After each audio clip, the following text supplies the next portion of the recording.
Hello गाईस, तर संध्याकाळची वेळ झालेली होती आणि स्वयंपाकाचा वेळ झाला होता आपला. मग म्हटलं आता चला बनवूनच टाकूया, कारण की इकडे ना लवकरच स्वयंपाक करतात. अंधार झाला की लगेच स्वयंपाकाला लागतात बरं का गावाकडे. तर लवकर जेवण करतात इकडे. तर स्वयंपाक झालेला होता.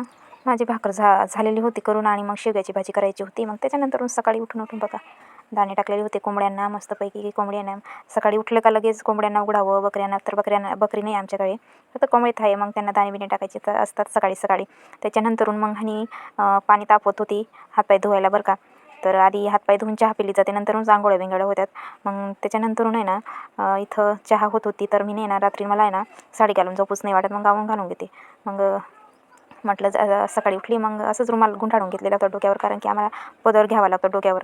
त्याच्यानंतरून शेतात गेली हनी आणि मस्त मजा करत होते. कांदे लावलेले होते बाबांनी, त्यांनी मग पाणी सोडायचं होतं. मग त्यांनी पाणी सोडलं. त्याच्यानंतरून आपलीची तयारी म्हणजे माहेरी जायची तयारी सुरू होती आमचीवाली. तर म्हटलं आता चला माहेरी पण एकदा चक्कर मारून. मग एकदाचं नाशिकला गेलं का परत यायला घडी घडी जमत नाही गावाला. मग म्हणता आम्ही फिरूनच घेतो सासरीकडे पण आणि इकडं माहेरकडे पण.